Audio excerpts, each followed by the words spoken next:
and welcome to Ministry of Offence, the show that reaches across the political divide to shake hands whilst using the other one to yank up a wedgie. The left one side, the right the other, like buttocks, which makes me the host. And I'll be recapping some of the news you might have missed this week. Downing Street may have been compromised by phone hacking technology. To be fair, it's the first cabinet leak Boris has been involved in since he couldn't hold it any longer whilst hiding in a wardrobe when the husband came home early. It's not just ministers' smartphones that may have been turned into recording devices. Apparently there was even an attempt to swap Jacob Rees-Mogg's carrier pigeon for a parrot. Luckily, Boris has an extra layer of password security. He's based them on the dates of his kids' birthdays, so hackers could never possibly access enough processing power to work out all the options. A show that explains the ins and outs of sex to children, sorry, that's a poor choice of words, has been withdrawn. The show had hoped to lessen potential outrage by opening in the West Country, hoping Family Sex Show would be less controversial due to the area's rich tradition of incest.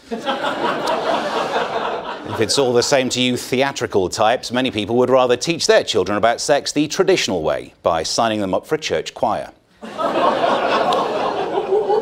Netflix has lost a record number of subscribers. I'm not going to crow about it, but it did happen the very week this show starts. So, by the end of the year, will people still be doing Netflix and chill? I don't know about the first bit, but due to gas prices, that'll cover the second. Part of the problem is their big show The Crown appears to be facing competition from a forthcoming rival live show called The Jubilee.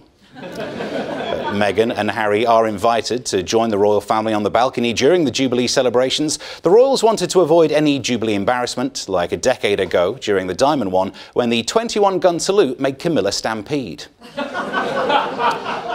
The Queen is going to let Charles perform some royal duties so he doesn't feel sidelined, such as deworming the corgis, the changing of the socks, and the tethering of the creepy brother. The bank holiday weekend saw record booze sales across the UK as we respectfully celebrated the resurrection of the Son of God.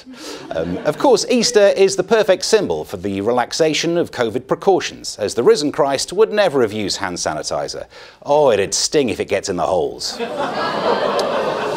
Measures are already in place for any future bank holiday alcohol excess, with Priti Patel planning buses to take violent drunks to the South Coast beaches in a well-thought-through policy to encourage approaching migrants to turn their lilos around.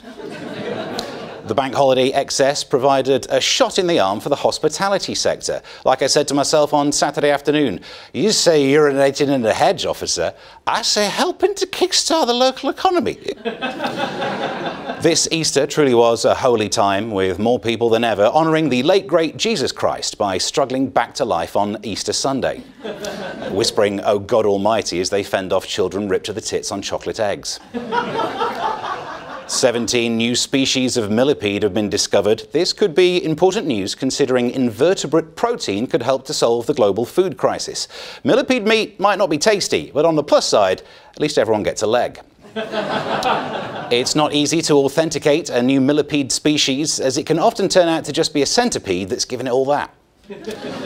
The scientist who made the discovery named one species after Taylor Swift. Makes sense. Feeding on rotting leaf mould is how Miss Swift keeps the weight off.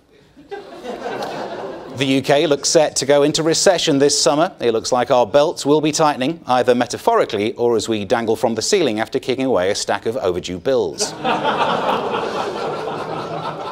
Fortunately, as it's 2022, we'll be distracted from hunger and mortgage defaults by a lady in a bejewelled hat waving from a golden carriage.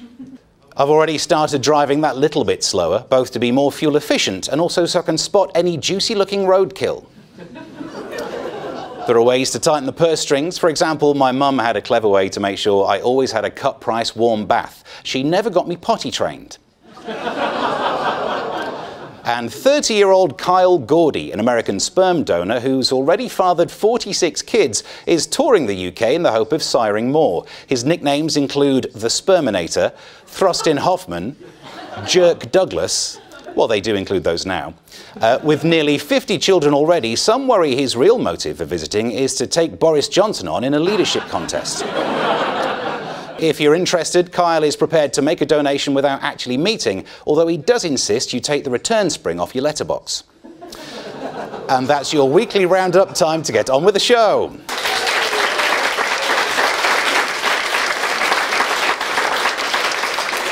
Of course, no panel show is complete without panellists, and even though we've blown most of the budget on these backdrops, let's see what we've rustled up with what we have left. Our team captain for the right is someone whose views are like his shirts. From one angle, they seem hip and original. From another, very much out of date. It's Leo Kearse.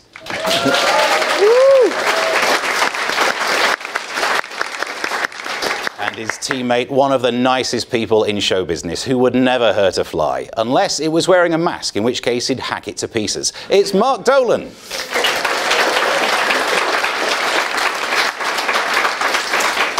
And facing you tonight is the captain of the left team, just one pesky vowel and a car crash away from being the queen of our hearts. It's Diane Spencer. And her teammate is a political satirist with a doctorate in early Renaissance poetry, so it's not like he's got anywhere else to be. It's Andrew Doyle.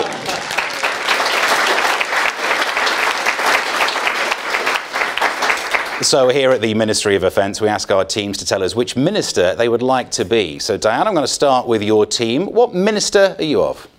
I am the Shadow Minister of Non-Security for non-royals who are non-working. I was going to be the Shadow Minister of Insecurity for the NRNWs, but they have so much I could not cope with the workload. And Andrew? I'm going to be the Shadow Minister of Elon Musk's ego, which I think is out of control. You know, he wants to buy Twitter, and for us on the left, that's risky, because if he does that, then right-wingers might start saying what they want online. Donald Trump will come back. This is terrible for the left. Wasn't it Karl Marx who said, seize the means of production and also put all your trust into unaccountable multi-billion-dollar corporations who want to set the parameters of acceptable thought and speech? And over to you, Leo. Which minister are you going to be? I am going to be the Minister of Child Protection.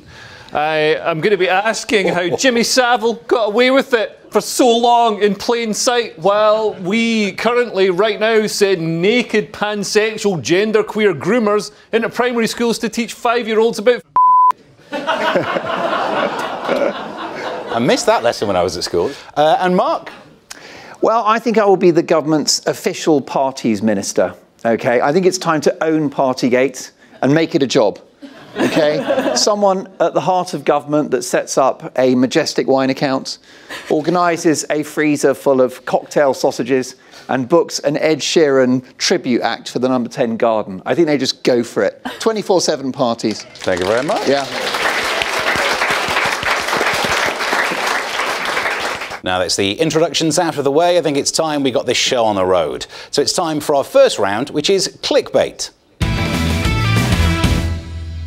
Yes, our first round is clickbait, where we give each of our guests a news story and task them to come up with a headline in true tabloid style. These headlines need to be funny, punny, or downright sensational. Basically anything that's going to draw you in as clickbait. OK, let's start with the right this week. Leo, I'm coming to you with this story from the Daily Star. A mother has been slammed online after she installed pole dancing equipment in her child's room. A video of the mum practicing on the pole was shared, but quickly came under fire for dancing while the pole was erected in what looked like a child's bedroom with a cot in the background. And what headlines have you come up for this one? Is it unfit mother is surprisingly fit? Yeah.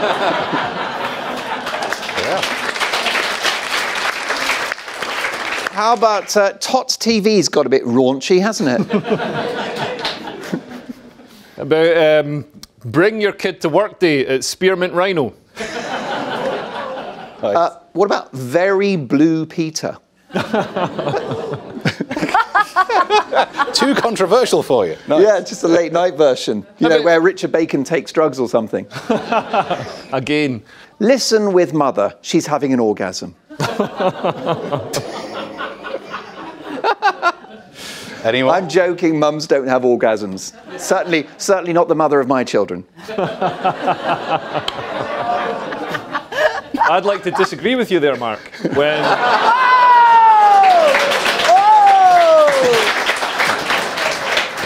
Your mother, on the other hand.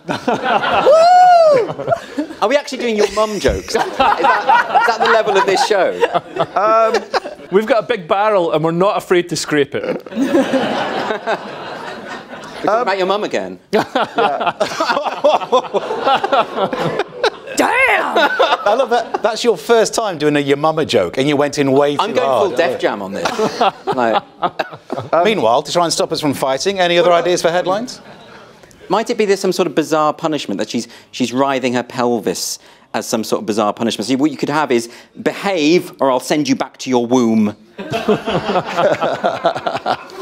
OK, let's move on and move to Diane's story, which is this time from the Mail. A fraudster from Dudley has been banned from every Asda in the UK after stealing £4,000 in goods by scanning carrier bags instead of groceries at self-service checkouts. Despite doing this for 4 months, he's managed to avoid jail. And what headlines have you come up with for that? Unexpected item in blagging area. Very good. He's got a lifetime ban from Asda. That's not a punishment, that's a reward, isn't it? Have you tried their quiche? It's absolutely vile. Groceries self-identifying as bags shamed in Asda. How can Asda be blaming this guy? He didn't get any training. He's asked to operate this complicated computer system. You think it's just an admin error? That's all he did. It Asda be prison. Hey! Right, moving on, let's head back to the right. Mark, here's your story. A 30-stone gorilla in Chicago's Lincoln Park Zoo is so addicted to smartphones that he didn't even notice another gorilla attacking him. Zookeepers have been forced to stop people showing their iPhones to Amari the gorilla, as he is apparently fixated on taking selfies and watching YouTube videos. What have you got for that? Apple unveiled their latest smartphone, the iPhone 8 Plus. Do you think he'll get transferred to London Zoom? Oh, God. Oh, God.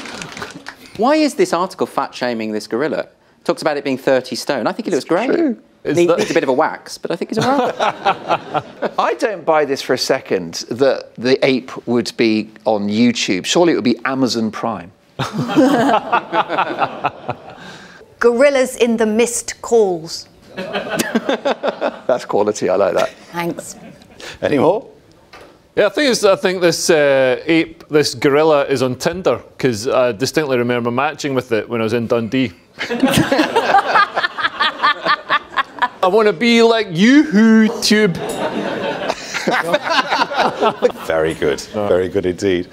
Finally, let's see what Andrew does with this story. 2 British men have been charged in the US after they allegedly defrauded wine collectors in a £76 million Ponzi scheme. They are said to have offered investors huge returns backed by sellers that included the costly Californian wine Screaming Eagle, but many of the expensive wines did not actually exist. What did you come up with for this? Yeah, I know why you've given me this, because I'm a functioning alcoholic, but I think connoisseurs are mugs, aren't they? Because, I mean, I hate that they talk like, oh, you can really taste the bee pollen on the finishing notes and the vanilla. I think, come on, it's just grape juice that went off. Well, when I have parties, I have an empty bottle of Dom Perignon, and I fill it with Asti Spumante, and no one knows. No one has a clue. People don't know what they're talking about. Is Asti Spumante a euphemism of some sort? Yeah, I think with this, I would go with holding a Pinot Grigio. Can I get away with that? Caught red wine handed. Hey! Plonk him in jail. Hey! Well done. All of those were great, but there can only be one winner for that round, and the winner is the blue team. Oh. Boom. Now it's time for a break. We'll be right back after this.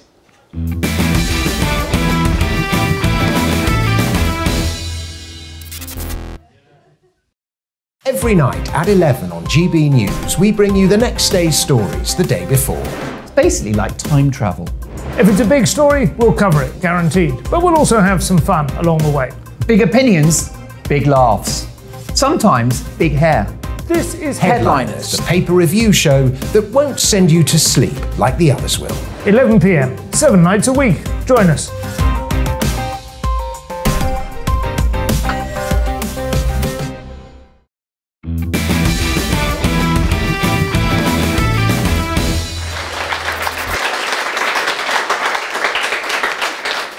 Welcome back to Ministry of Offence. We're still here with Leo Kearse, Mark Dolan, Diane Spencer and Andrew Doyle. And it's time for our next round, Lie Detector.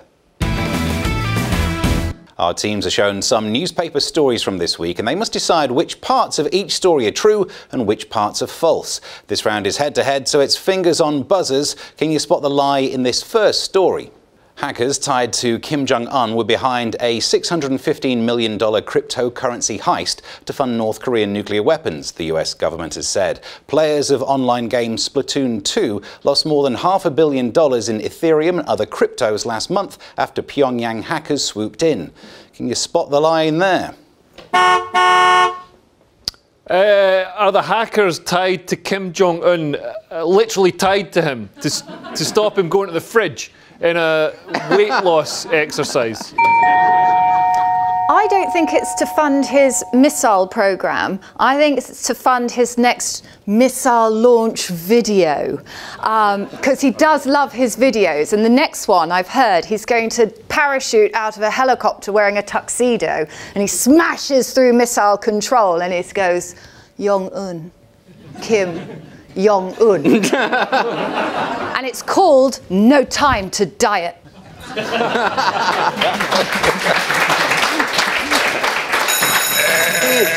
He has got a lot of issues because he's the supreme leader of North Korea, but the president of North Korea is actually his dead grandfather, which is Kim Il-sung, who died in '94. It's absolutely true. He's the official president. So Still. So technically North Korea is run by a dead grandfather, like America.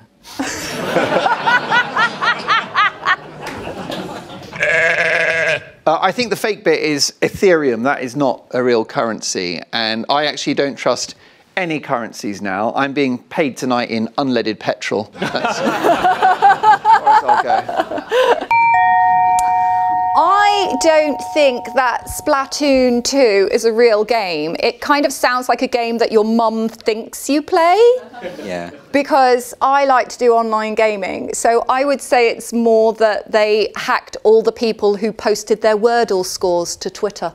I mean, there's no way if you had a game called Splatoon, that would require a sequel. No. Splatoon seems like the kind of thing posh people do at their schools. On a biscuit. Well, no one got it right. I can tell you the correct story was that players of online game Axie Infinity lost more than $500 million in Ethereum and other cryptos last month. I'm so worried about people falling for these cryptocurrency scams. I'm actually funding some online ads telling people to be less gullible, just as soon as that $4 million comes through from that wrongfully deposed Nigerian prince. OK, everyone, fingers on buzzers. Here comes the next story.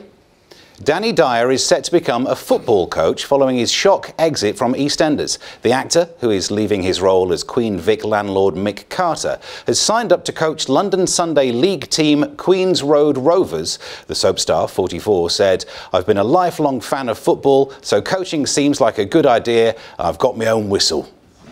Any lies in there? I don't think it's Danny Dyer. I don't know anything about Danny Dyer, but in my head he always ends every sentence with "you slag." Doesn't he? You know everything about Danny Dyer.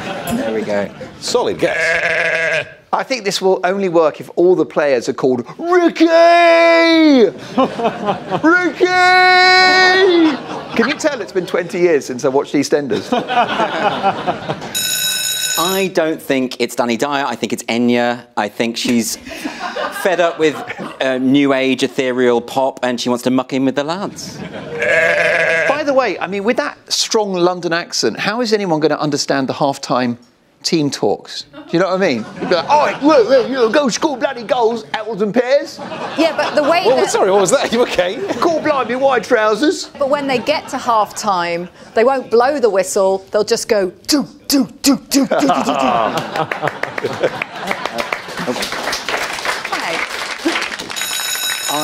I boringly know the answer to this. I know that Danny Dyer is leaving to teach acting, which is a bit like Mel Gibson taking charge of a synagogue. Andrew got it absolutely right.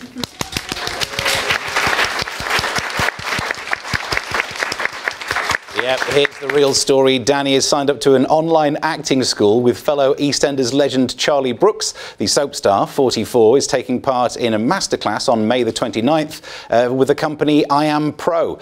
Danny plans to offer drama classes, although due to the extensive buffering on his broadband connection, he can only guarantee stuff by Harold Pinter. Just full of pauses. That is the joke. Danny has already made plans to fuse his Cockney heritage with the classics in The Wind-Up Merchant of Venice. OK, everyone, fingers on buzzers. Here comes our next lie-laden story. ITV viewers were left baffled during the FA Cup semi-final between Chelsea and Crystal Palace when the sound cut out. The two clubs were facing each other in a packed-out Wembley. However, the TV coverage went silent from the 66th minute onwards, leaving viewers at home wondering what was going on. What's the lie in there? It's not Chelsea and Crystal Palace, it's Aston Villa and Yeovil Town, because those are the only other two football teams I know. I know nothing about the game. I don't know why you've set this question. I think that this is actually 100% true, and I think there should be a poll for viewers. What would you rather have when you're watching football? 90 minutes of silence or 90 minutes of Glenn Hoddle whittering on about the offside rule? There's a little red button for that. It's the off button. That would do it. Oh, it wasn't a technical fault. The fans just realised they're crap at singing and they stopped, right? Because they're terrible. They can't harmonise. They're always off key. Their posture's completely wrong for diction and breathing. I think that's what happened. They just realised enough of this. Let's focus on the game. That's why we're here. Have you ever been to a football match? Yes, I'd love it if you try and hit fifths. Perfect. I went to a football match and I tried to join in with the chanting and I tried shouting things like, "Show no fear," and things like that, and it didn't work. This too shall pass. The thing is, the visuals are the best thing about football. You don't need the sound. Like, they all colour coordinate very well, even the teams and the fans, and, you know, all those... You know, the slow-motion replays, they're very homoerotic, aren't they? You're like my mum watching them do the warm-up, and then she's out of the match. You can't just watch the young boys bending over. You need to stay for the rest of the game. I like watching... I like the interval, that bit, when they go and get... A pie. Is it called an interval? Yes. I don't understand the game. I don't know what it is. It's people kicking a sphere into a net. I don't understand the point of that. I've heard people like asking what different parts of football, the actual match, are. I've never had anybody ask what the interval is. Yeah, that's great. I'd love to hear your half-time team talk. Prithee thee, propel the sphere into this strange gold-like device. It'd be very inspiring, very theatrical. Well, given that no one seems to even know the game we're talking about, let alone the story, I think we can move on. No one got it right. It was that ITV viewers were left baffled after the FA Cup semi-final between Chelsea and Crystal Palace cut out for The Lion King. Yes! Fans immediately took to social media to point out the embarrassing gaff. And just in case you don't yet know the full-time result, Simba became the king of the pride, with Nala as his queen, with Timon and Pumbaa moving in after extra time. So here's your last lie detector story to get. Fingers on buzzers for this one. A pair of Arizona diversity, equity and inclusion experts have been blasted for accusing a white DJ of racism. The experts, who advocate for diversity in the Scottsdale School District, wrote a scathing letter of complaint after DJ Kim Coco Hunter appeared at a PTA event, and they accused him of using a racist stage name. What's the line there? They weren't complaining about racism, it's that he kept playing Keen. Finally, a DJ worse than Jimmy Savile. The name wasn't racist. It was the big swastika he had hanging off the DJ booth. I hate DJs now because they're not like the old school DJs, right? If you go up to a DJ now and ask them to play Come On Eileen by Dexy's Midnight Runners, you get chucked out. They hate it. And also, they don't do shout-outs for cabs anymore. Cab for Sharon. Sharon, your cab's here. Yeah, DJs are actually completely pointless. You know, all a DJ does, I've literally stood and watched a DJ. All they do is they get records out that somebody else made. They put them on a record player and they press play. There's no talent in that. That's like me, like, doing a show where I just get various, like, Billy Connolly DVDs, go up to a DVD player, put them on and press play. I mean, it would be a much better show, but that is not the point. That is not the point. I know the answer. Can I say it? Yeah. the answer is that the DJ was accused of blackface, but he was actually black. Is exactly the right answer. I read it in the week. I was fascinated by this because it's a kind of incredible thing that people looking for black. In other words, the people that accused them ended up looking like the racists. But they don't go after people like Justin Trudeau, who spends more time in blackface than out of it. Yes, you are exactly correct. The story was that he was accused of blackface, even though he is black. So, well done. I can tell you that at the end of that round, the winner is the red team.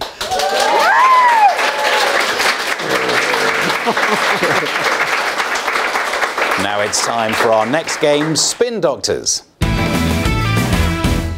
In this round, one member from each team will take on the persona of a public relations specialist as they defend a public figure for something they've done this week that was erroneous, fallacious, or just plain moronic. The left, you're up first. Who will you be spinning this week? We are spinning the Archbishop of Canterbury and his comments about the Rwanda immigration policy. Well, let's just have a little reminder of this story. And this season is also why there are such serious ethical questions about sending asylum seekers overseas. The details are for politics and politicians. The principle must stand the judgment of God, and it cannot. Tough gig. He wasn't getting many laughs, was he? Take it away, Diane and Andrew. Well, he's bound to be interrogating the government. That's why he has that big question mark on a stick. That's his role. But also, like, this was an Easter sermon, so what else is he going to be talking about? The resurrection of Christ. I mean, that's so AD 33. Like, we've got to move on. And, you know, and I also think it's really important that religious people get involved in politics. I think it's very important. Because the one thing we know about the history of religion is that it resolves conflict. You know, it brings people together. It very much harvests a kind of live and let live mentality. And that's why I think it's important. Also, he's allowed an opinion. Like, who says that religious people shouldn't be allowed to express an opinion? I think all political decisions by the government should be made by religious people. I'd like to hear Cliff Richard's view on Ukraine, for instance. The Archbishop, you know, he is communicating for God, whereas Boris Johnson thinks he is God. Jesus fed the 5,000, right? That was his miracle. He had some bread, chips and fish. And he fed the 5,000. Well, the Archbishop, he's going to do the same. He's going to home the 4,000. He is going to home the 4,000 because he's got a load of churches, and as far as we can tell, they're completely empty. Okay, good spinning. Has that convinced you? No, not at all. I think Archbishop, was it Justin Welby? Sounds like a euphemism, but it's not. But I think he's extremely hypocritical, because I went to his house and lo and behold, he's got a wall round his garden. He's got a gate. He's got a front door that locks. If he doesn't think borders should be enforced, why is he enforcing them on his house? Anyone that's been to Margate will know that Rwanda is far more hospitable than Kent. So that's a week of my life I won't get back, and my wallet, and my wife's virtue, and my Toyota Prius, and one of the kids who I wasn't that fond of. Okay, well, moving on to the right, it's now time for you to defend. Who are you going to be defending this week? We are going to be defending Grant Shapps, the man with, in the blue helmet right there. Let's remind ourselves of this story. Okay, rolling. I want to tell you about a great offer coming to you. It's the Great British Rail Sale, offering over 1 million advance tickets to passengers with up to a massive 50% off. Why not take a trip to Edinburgh to take in the sweeping views from Arthur's Seat? Or if it's sea and sand that you want, well, head to Cornwall with its stretches of beautiful sand and crashing waves. Or visit the Lake District, the land of dancing daffodils and full of love from Wordsworth's paradise. Or come down to London for a bit of retail therapy. Right, off you go. Well, I mean, I respect Grant Shapps. We all know that government funding is tight at the moment, and he's saved money by making that advert for 12 pence. And we're not exactly sure what he spent it on. The left-wing politicians have said that this rail giveaway, it won't help working people, which they don't mind because they don't know any. The thing is, ticket prices are high, but they're going to spend the money on toilet doors that don't accidentally open when you're having a poo. Okay, this is money well spent. Also, the high ticket prices prepare customers for paying 10 quid for an egg and cress sandwich on the buffet car. Okay, it's like it acclimatises you to the sheer cost. I believe that rail ticket prices are a bargain, okay, because travelling from London to Aberdeen permanently is still cheaper than heating your own home. Okay? It's a no-brainer. But yeah, he's got his work cut out. But we're backing this guy, aren't we? Yeah. Well, I just want them to make the ticket buying process easier. Like, you go to select a ticket and it's like, do you want first, do you want standard, do you want single, do you want return, do you want a peak, do you want off-peak, do you want super off-peak, do you want super off-peak midweek, do you want super off-peak midweek, advanced, super saver, anytime, family and friends, senior saver, discount travel card. I don't know. I just want to go to Carlisle. Yeah. Jesus. I don't even want to go to Carlisle. It's Carlisle. You know, just stop punishing me for having to go to Carlisle.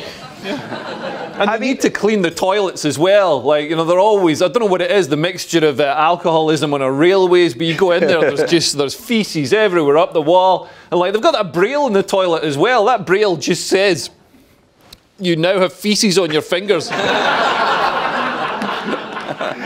OK, good spinning. Have you got anything to add? Commuters who are not affected by this rail sale already pay an extortionate amount of money to use the trains every day, which is why they now live on them, sleep on them, change on them, eat on them. And really, these cheaper fares are only going to make it so that their family can come and visit. I think he's got his priority all right. I don't care about the price of the train tickets. I care about the bad grammar in the announcements. Have you heard that? The train terminates here. No, I don't think it does. It doesn't. The journey terminates here. I think the train is going to live to see another day, isn't it? So I love the different panellists we've got on this show. You're worried about sort of feces on the wall, and you're worried about the identity of a train in a metaphysical sense.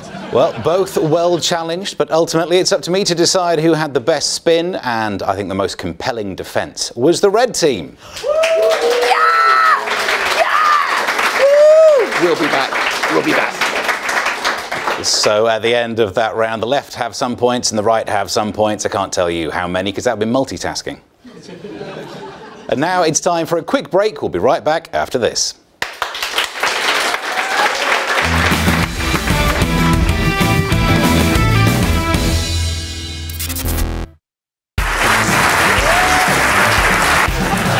My name is Andrew Doyle. Join me every Sunday evening at 7 p.m. for Free Speech Nation. This is a show where we address current affairs and news stories of the week with the help of two wonderful comedian panellists. I brought in comics because I want to give it a lighter edge, and also they work for less. See you there.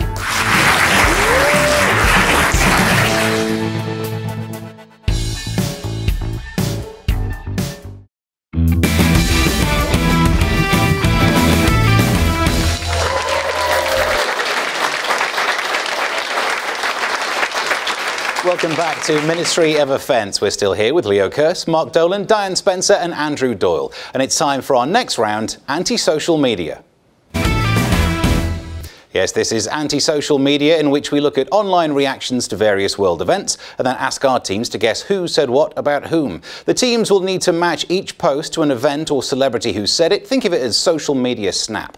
OK, Leo and Mark, over to you for this one. Yours are all written by someone who is either posting them or reacting to other posts. Here are your options. Can you guess who wrote these tweets? Is there any reason that most of the landings appear to have been at night so far? It's much easier to do the CGI that way.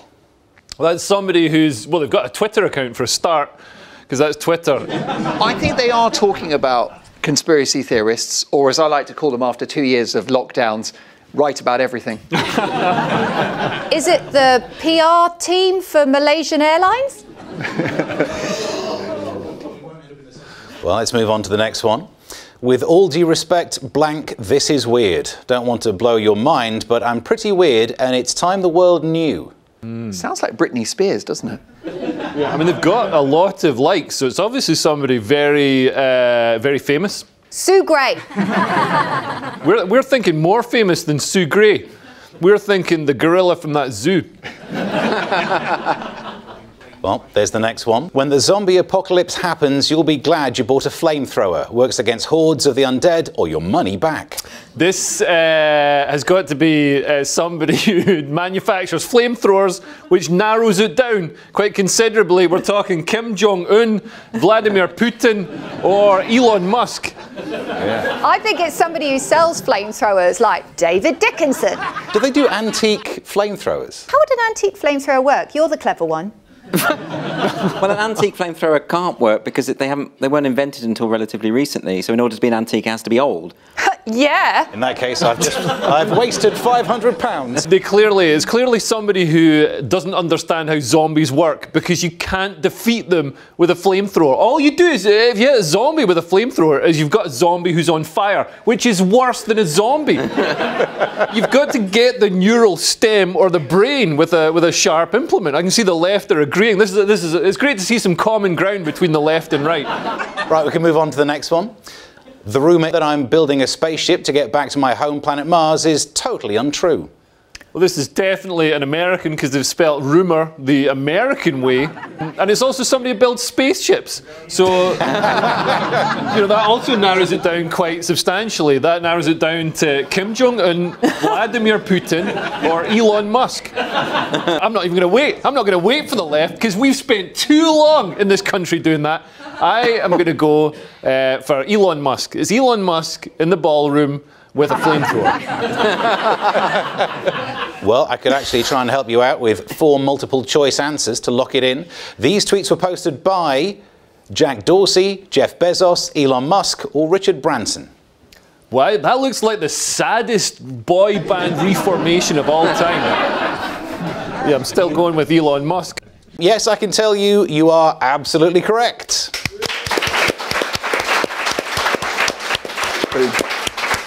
Dan and Andrew, here are your posts, which are all about someone or something being discussed on social media. Here are your options. Take a look at these. People are actually so mad at the thought blank might be gay. That boy's a god, and he's definitely dabbled. I think that's Tyson Fury. I mean, he's already got a name like a gay porn star, so you know, makes sense. I think it could be Vladimir Zelensky. You think he might be gay? Well, I know that there are a lot of people wishing it so. It doesn't mean that it is, but he's very popular. The whole war is just homophobia. Yes! Except Putin's gay as well. Oh no, he's into animals. Bears. He loves bears. He's a bear botherer. On to the next one. The blank saga represents me, because I too was once a boring straight with no personality, and I'm very gay and obnoxious. Philip Schofield. No, that's too old. This is Twitter from this week, isn't it? Oh. But this will be about, he's saying straight. He was a boring, this is someone who is ostensibly straight. Maybe it's Tiger Woods or Charlie Sheen or someone who's had loads of lovers. Because I think if you're a man who've had lots of female lovers, you're trying to hide something. You know, in fact, I would say that the more female partners a man has had, the more likely he is to be gay. I don't know if that's how it works. Oh. Is that just my fantasy? That makes me straighter than Ron Jeremy. That's you thinking, I'm the one who can turn him. No, that's not me. That's just 6 cans of Stella Artois.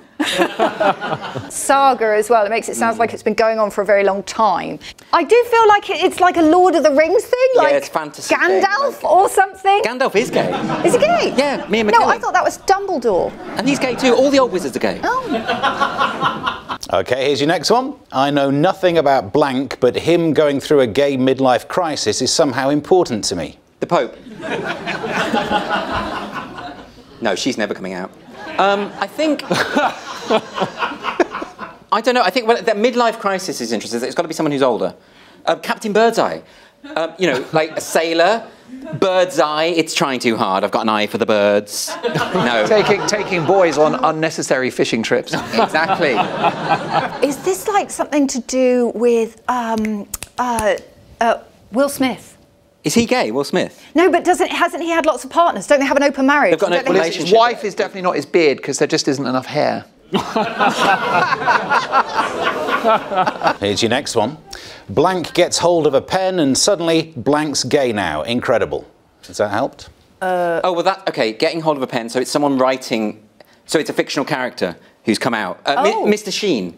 Mr. Sheen, because he's got a moustache, he wears a lot of leather, he's obsessive about cleaning, very gay, is Mr. Sheen.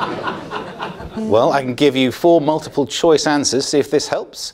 These were about one of the following: Jacob Rees-Mogg, Thor, Bob the Builder, Kim Jong-un. Can we go with Thor? We'd like to go with Thor, the man with the hammer. Yeah. Sure? Thor has always had that rainbow bridge that he crosses to Valhalla, which was actually painted there by Camden Council. Well, I can tell you, you are absolutely correct. It is Thor. Yes! And the results of that round, it's a draw. And now it's time for our next round, What Do You Meme? Now, in this round, we give each team a photo and they have to come up with hilarious memes. So, Dan and Andrew, let's hear your suggestions for this photo. Next stop, Rwanda. Walking the dog in 2082. P&O unveiled their latest ship. Moving on to Leo and Mark's meme. What have you come up with for this photo?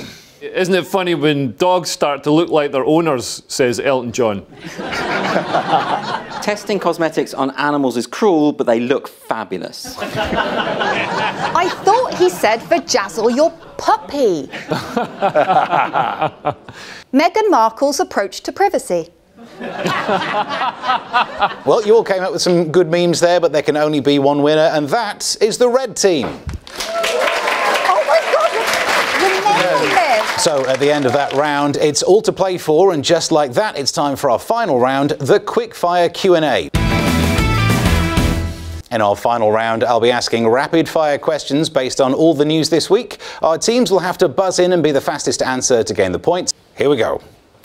Who is one step closer to an unwanted trip to the US after a court decision this week?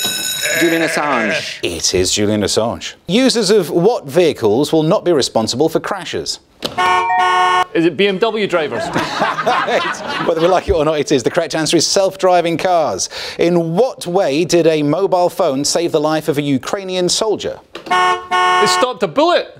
It did? Yeah. Yes, excellent. Bullet was stopped by the phone. I had an iPhone, I dropped it from like 3 feet and it broke. I don't know where these guys are. He must have a Nokia 8210 from 1995.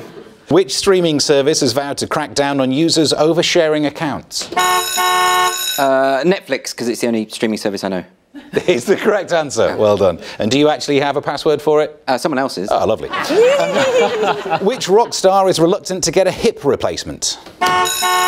Madonna? Is it Elton John? Blasphemy. It's not Elton John. He is still standing. Hey!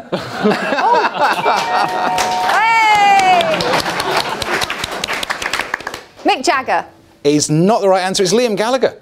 Oh, we're all getting old. Where is the Queen spending her 96th birthday? Alton Towers. What a way to go. She's going to be in Greenwich Weatherspoons, and she's going to tweet what table she's at, so she gets loads of booze. Close. It's Sandringham. What is being used to keep elderly people company? Oh, dogs. Is not what we're looking for. The BBC iPlayer. It's very close. Is it nothing? Oh, the correct answer is robot pets. They will kill us all. What fictional character did Johnny Depp say Amber Heard turned him into? The guy out of Pirates of the Caribbean. I saw a photo. It's not right, I'm afraid. Ike Turner from the Ike Turner story. Enjoy that court case. He's scared now, I'll win. Peppa Pig. It's not right. Quasimodo. Face rings a bell. Police have been banned from using which gender-specific term? Horse. Is horse some slang term I don't know about? Mother. No, it's not right. Man?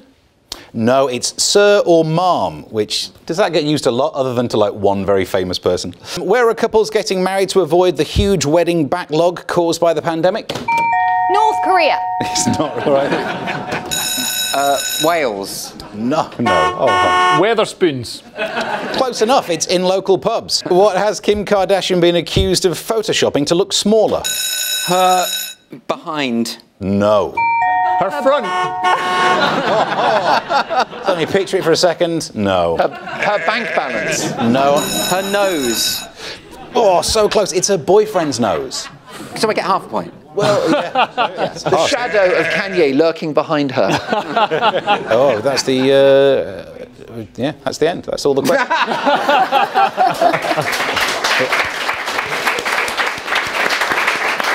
And that means that, sadly, we've reached the end of the show. Congratulations to our winning team, The Left.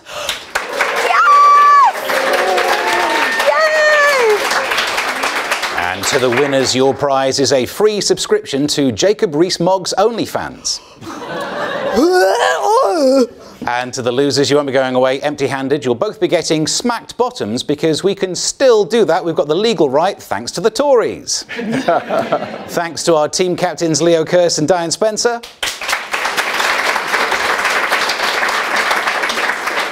And to our guests this week, Mark Dolan and Andrew Doyle. I've been your host, Stephen Allen. We'll be back at the same time next week. See you then.